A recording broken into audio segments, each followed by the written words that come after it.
Morning, Steve Freed in Chicago with the morning grain comments. Overnight, we saw a sell-off in grains because when we look at weather forecasts, we have two models that we look at, the European model and the GFS, which is called the American model.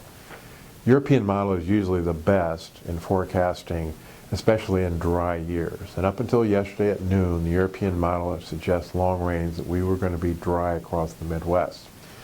Yesterday, the European model agreed with the GFS model and put rains across the Midwest, all of the Midwest, next week.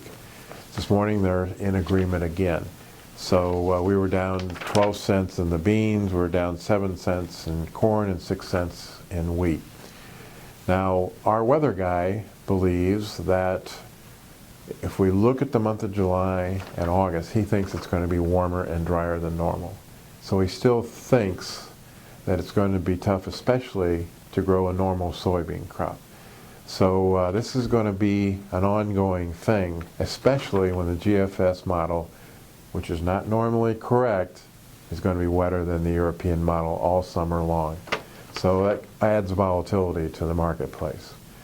The market has rebounded, though, because the Brazilian government came out with a 95.6 estimate of their bean crop. USDA is 99, and a 76 million ton corn crop. And so beans are now down only about 2 cents, and so is wheat and corn. So we've rallied on those numbers. We've got export sales today. We're expecting 1 million tons of corn, maybe combined old and new 1 million tons of beans, and maybe 300,000 to 500,000 tons of wheat.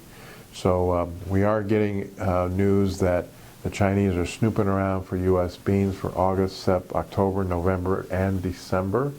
And that demand picture keeps things pretty supportive. Yesterday, we almost tested $12 beans.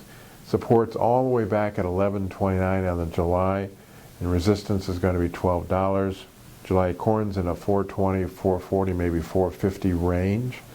And the wheat pushed through 5.18 resistance yesterday. We were back below it this morning.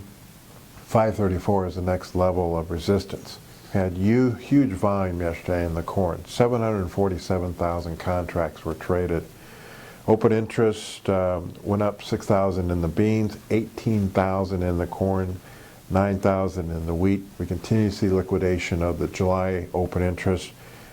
In beans, they're moving it to the November.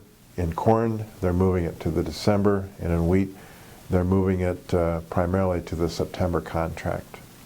So hang on to your hat. This is going to be a weather market next week. I remember one year where it rallied when it was raining, and it broke when it was hot and dry. So we've got a lot of volatility in these marketplaces.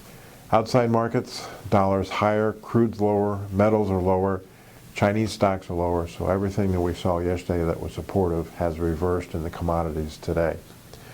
As always, these are my thoughts and not those of ADM or ADM Investor Services, and have a safe and profitable trading day.